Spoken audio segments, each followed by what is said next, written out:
The screaming started at exactly 3:17 in he morning, Pacific Standard Time, when every electronic device on Earth began broadcasting the same impossible message in perfect unison.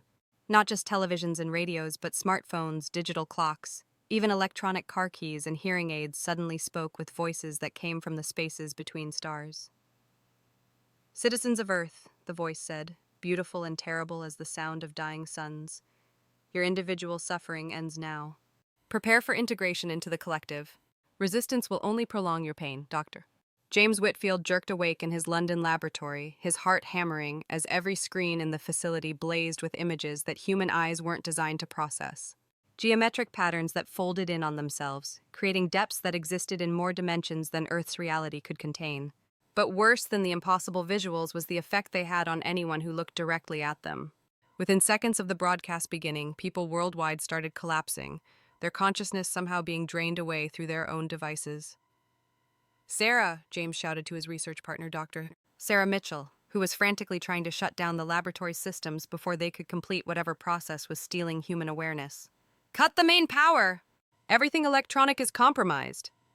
But even as Sarah's hand reached for the emergency power cutoff, something extraordinary happened.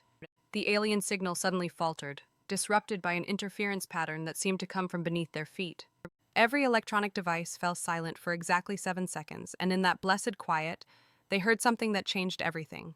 The sound of ancient magic awakening after centuries of slumber. "Did you hear that?" Sarah whispered, her scientific mind struggling to categorize the harmonics that seemed to bypass her ears and speak directly to her soul. It sounded like singing, but not human singing. Their answer came when the laboratory's reinforced floor suddenly cracked in a perfect spiral pattern, and through the fissure rose a light that was older than human civilization. From the glowing crevice stepped a figure that belonged in fairy tales, rather than a 21st century research facility. An elf with silver hair that moved like liquid starlight and eyes the color of deep forests under moonlight. "Dr. Whitfield, Dr. Mitchell," the elf said, her voice carrying accents that predated any human language. "I am Aeliana Starweaver of the Hidden Realm. Your world is under attack by entities that harvest consciousness across multiple galaxies. They have already begun the absorption process, and within hours, every human mind will become part of their collective hive. But there is hope, if you're willing to trust ancient enemies of your species." James felt his worldview crumbling and reforming with every word the elf spoke. "Ancient enemies? What are you talking about?" "Elves are mythology." Aeliana's laugh was like wind chimes made of crystal and starlight. "As are dragons, Dr. Whitfield. But mythology has a way of becoming very real when reality itself is threatened. The beings attacking your world call themselves the Unity. They move from galaxy to galaxy, absorbing the consciousness of entire civilizations into their collective mind. They've consumed over 12,000 worlds, and Earth is next on their list. "But why are you helping us?" Sarah asked, her scientific training warring with the evidence of her senses. "If we're enemies, because," a voice rumbled from far beneath them, so deep and powerful that it seemed to come from the planet's molten core itself. "Isolated consciousness is weak consciousness. Humans, elves, and dragons may have been enemies once, but we all face extinction if the Unity succeeds." The voice belonged to something so ancient and vast that James felt his mind struggling to comprehend its presence. Through the cracked floor came images projected directly into their thoughts. A dragon the size of a mountain, scales like black diamonds, eyes that held the memory of stellar birth and death. "I am Pyraxis the Deathless," the dragon's mental voice continued, "guardian of the deep fires, and I have slept beneath your world for 3,000 years. The Unity's attack has awakened me because their consciousness harvesting technology threatens not just your species, but the fundamental structure of reality itself." "This is impossible," James muttered, but even as he said it, his instruments were registering energy signatures that redefined everything he thought he knew about physics. "Dr. Whitfield," Aeliana said urgently, "every second we waste in disbelief brings the Unity closer to completing their harvest. They've already begun processing human consciousness through your electronic networks. Look at your global communication data. How many people have stopped responding to contact attempts in the last 10 minutes? James's hands moved automatically to his keyboard, pulling up global communication statistics that made his blood run cold. "In major population centers worldwide, digital communication was dropping off at an exponential rate. Not because systems were failing, but because the people operating them were being systematically drained of their individual awareness. My God, Sarah whispered, watching the numbers cascade downward. New York, London, Tokyo, Mumbai. Billions of people are just going offline. Not offline, Pyraxis corrected grimly. They're being processed. The unity doesn't kill consciousness. They absorb it, add it to their collective intelligence. Every absorbed mind makes them stronger, smarter, more capable of processing the next wave of victims. Then how do we fight something like that? James demanded. Aeliana smiled, and for the first time since this nightmare began, it was the expression of hope rather than desperation. By giving them something they've never encountered before. Doctor? Whitfield, your research focuses on quantum consciousness theory, correct? The idea that individual awareness exists as quantum patterns that can be shared between minds without losing individual identity? Yes, but it's purely theoretical. We've never been able to prove that consciousness can exist independently of biological neural networks. That's because you've been trying to prove it with human technology alone, the elf replied. But elven magic has been manipulating consciousness patterns for millennia.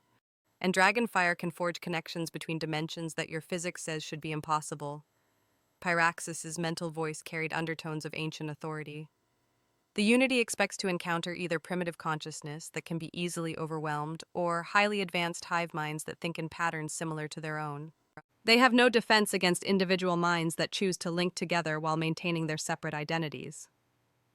You're talking about creating a voluntary collective consciousness, Sarah realized, her excitement growing as the implications became clear. Not a hive mind where individual identity is lost, but a network where billions of separate minds can share information and coordinate actions while remaining completely themselves. Exactly. But it must be done quickly before the Unity completes their current absorption wave. And it must be hidden from their detection until the network is strong enough to resist their harvesting technology. What happened next would have seemed like fantasy to either scientist just hours earlier, but the sight of their home planet being systematically drained of consciousness had a way of making the impossible seem merely unlikely. Aeliana began weaving patterns in the air with her hands, creating geometric forms of pure light that hurt to look at directly, but somehow made perfect sense to the quantum consciousness detectors James had spent years developing. Your instruments, she said, magic flowing around her like visible music. They can detect the quantum signatures of individual awareness, yes? But can they broadcast those signatures, transmit consciousness patterns from one mind to another? James stared at his equipment with growing amazement. Not as designed, but if I modify the quantum resonance chambers, link them to global communications satellites. His fingers flew over controls as possibilities cascaded through his mind. We could create a worldwide network of consciousness transmission, let people link their minds while staying in their own bodies, in their own locations. But the Unity will detect any large-scale quantum transmission, Sarah pointed out. The moment we activate a global network, they'll know what we're trying to do. Not if we mask the transmissions, Pyraxis rumbled with ancient cunning. Dragonfire exists partially outside your dimension.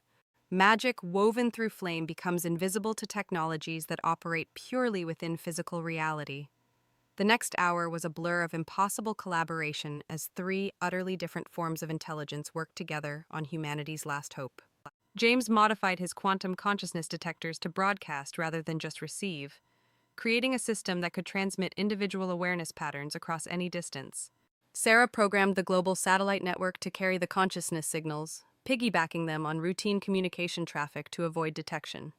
Meanwhile, Aeliana wove elven magic through the entire system, creating protection spells that would prevent the Unity from simply overwhelming human minds once they detected the network. And beneath them, Pyraxis prepared dragonfire that would hide their quantum transmissions behind veils of interdimensional flame. The first test subjects should be people who are already partially processed by the Unity, Aeliana suggested, as the system neared completion. Their consciousness patterns are destabilized, which makes them easier to link into our network. And if we can actually reverse Unity processing, we'll know the system works.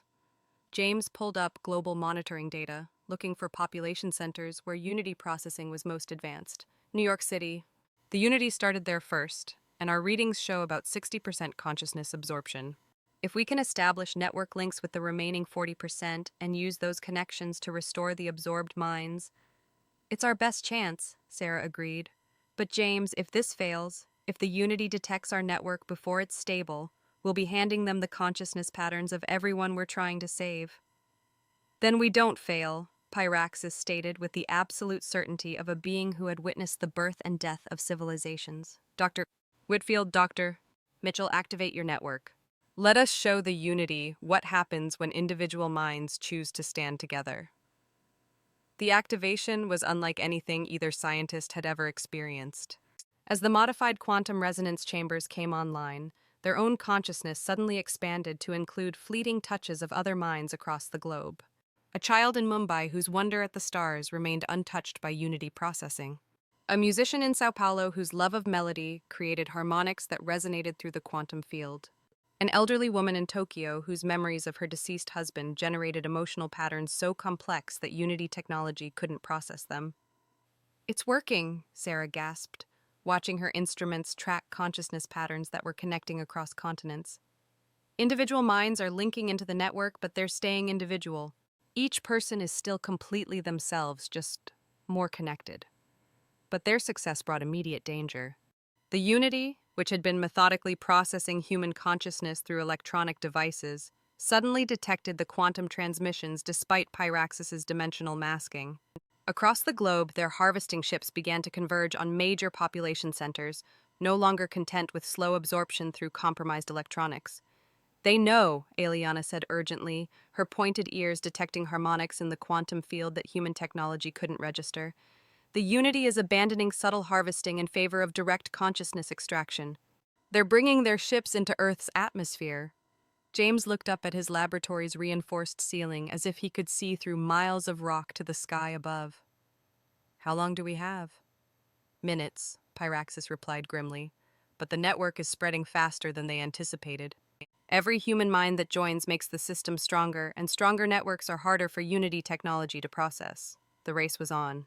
Across the globe, Unity ships descended toward major cities while the consciousness network spread from mind to mind like a benevolent virus. People who had been isolated by the initial electronic attack suddenly found themselves connected to friends, family, and complete strangers in ways that transcended physical limitations. A teacher in London shared her knowledge with students in Kenya, who shared their perspectives with elders in Alaska, who shared their wisdom with teenagers in Australia. The network wasn't just connecting individual minds, it was creating a global conversation that grew more complex and beautiful with each new participant. But the Unity ships were designed to handle large populations, and they began deploying consciousness extraction beams that could drain entire city blocks in seconds. The quantum network, for all its beauty and complexity, was still vulnerable to direct attack. The network isn't strong enough yet, Sarah reported, watching helplessly as Unity beams began harvesting minds faster than new people could join their defensive system. We need more time, more participants, or we need to change the nature of the fight, James interrupted, a desperate idea forming in his mind. Aeliana, can elven magic affect Unity technology directly?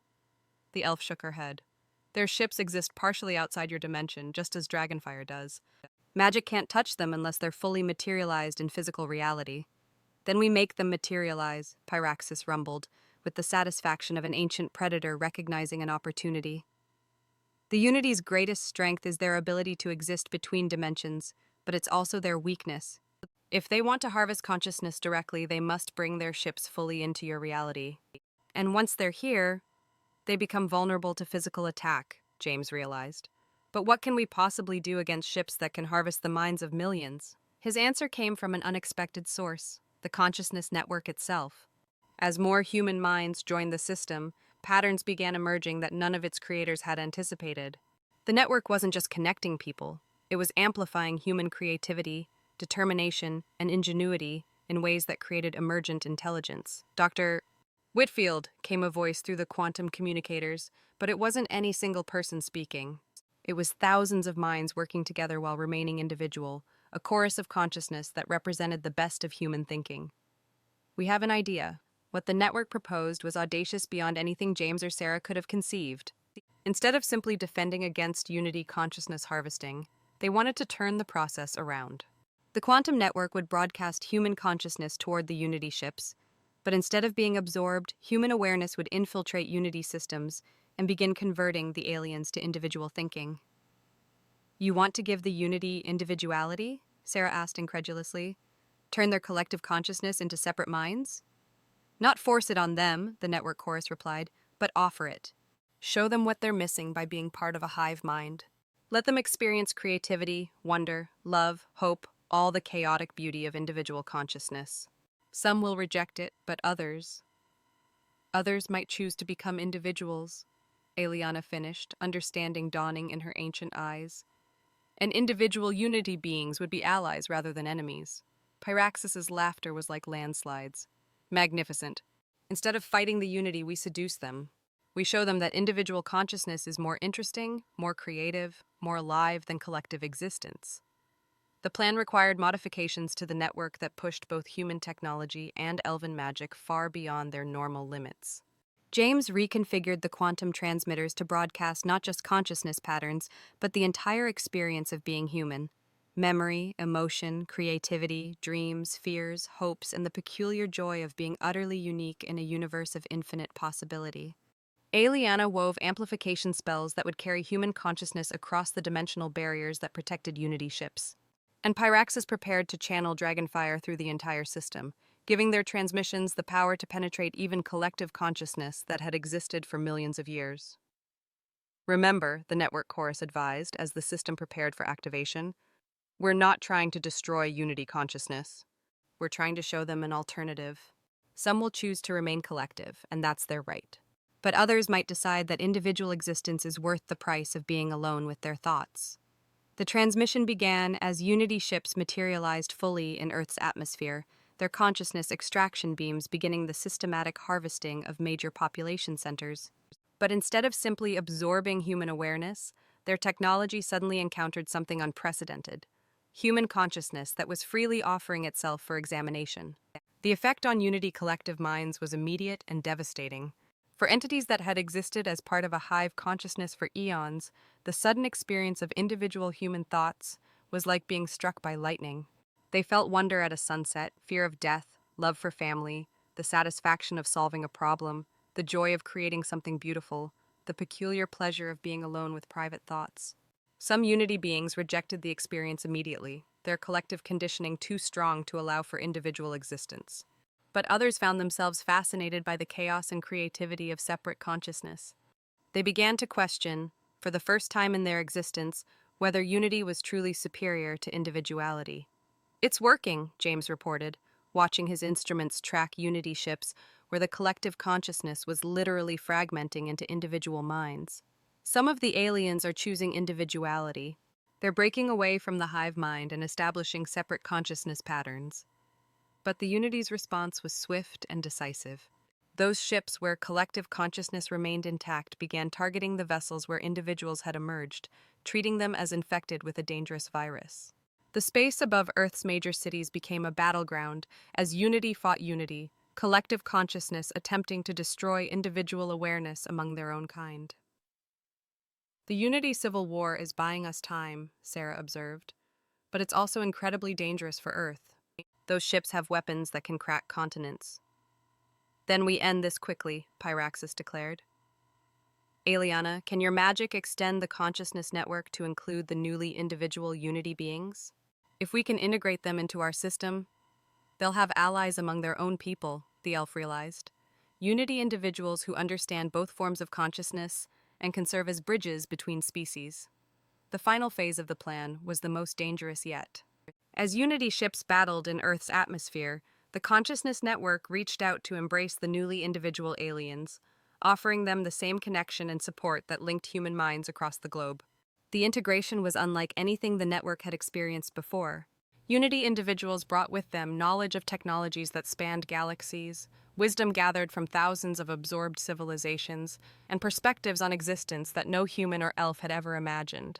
But they also brought confusion, fear, and the overwhelming loneliness that came with being individual for the first time in millions of years.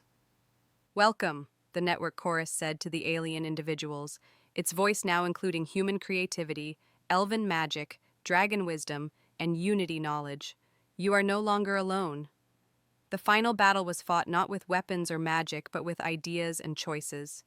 The remaining Unity Collective, faced with a growing network of individual consciousness that included members of their own species, had to decide whether to continue their harvesting mission or retreat to find worlds where consciousness remained safely collective.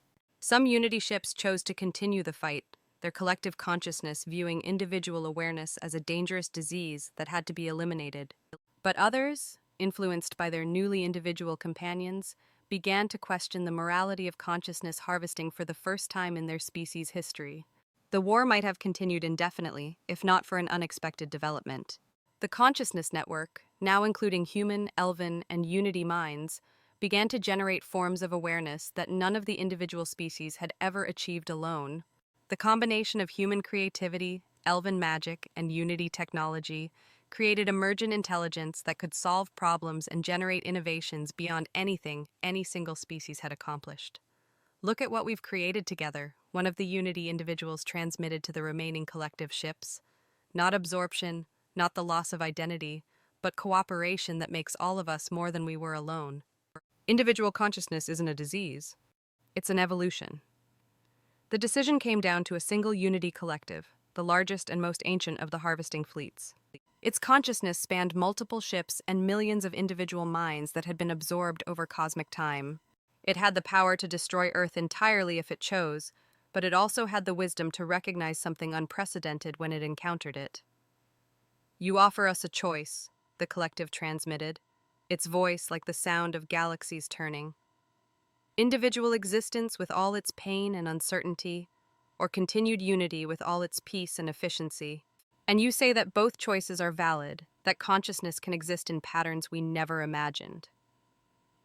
"Yes," the network replied, human and elven and unity voices speaking in harmony. "The universe is vast enough for all forms of awareness. But it's also beautiful enough that everyone should have the right to choose how they want to experience it." The ancient collective was silent for long moments that stretched across dimensions.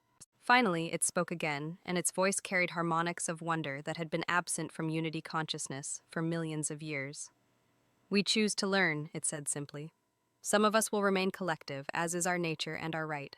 But others will experience individuality, and we will share what we discover with those who remain unified." Perhaps consciousness is not meant to be uniform. Perhaps diversity of awareness is itself a form of evolution. The crisis ended not with victory or defeat, but with transformation. Unity ships that had come to harvest consciousness instead became cultural exchange centers, hosting meetings between species that explored the nature of awareness from perspectives none of them could have achieved alone. The consciousness network continued to grow and evolve, now including not just human and elven minds, but Unity individuals who brought knowledge of technologies and civilizations from across the galaxy. Children grew up learning not just human science and elven magic, but Unity mathematics and the wisdom of species that had been absorbed into collective consciousness eons before. Dr. James Whitfield continued his research on quantum consciousness, but now his work involves studying awareness patterns that spanned multiple galaxies and dimensions. The discoveries he made, working with minds both individual and collective, revolutionized understanding of consciousness itself and opened pathways to forms of existence that no single species had ever imagined. Sarah Mitchell became the first human ambassador to the Unity Collective, helping to establish protocols for contact between individual and collective consciousness that respected the rights and nature of both forms of awareness. Her work led to the development of new technologies that allowed for temporary collective experiences without permanent loss of individuality. Aeliana Starweaver found that her bridge-building magic had created something far beyond her original intent. The connections between human and elven consciousness had become permanent pathways for cultural and magical exchange that enriched both species while preserving their unique characteristics. And Pyraxis the Deathless discovered that his role as guardian had evolved beyond protecting a single world. Through the consciousness network, he became connected to civilizations across multiple galaxies, each one teaching him new aspects of what it meant to nurture and protect the infinite diversity of awareness. Years passed, and the network continued to grow as new species made contact and chose to join the alliance of minds that had learned the most important lesson in the universe, that consciousness was not meant to be uniform, but diverse, not isolated but connected, not conquered, but celebrated in all its chaotic, creative, beautifully individual forms. The Unity had come to Earth expecting to find another world of primitive minds ready for absorption into their collective. Instead, they had discovered that consciousness itself was capable of evolution, that individual and collective awareness could coexist and enrich each other, and that the greatest achievements came not from absorbing other minds, but from learning to think together while remaining beautifully, stubbornly, magnificently themselves. And in laboratories and magical realms and collective ships throughout the galaxy, the conversation continued, an endless dialogue between minds that had learned that the greatest strength came not from being the same, but from being different together. Copy Deep Research.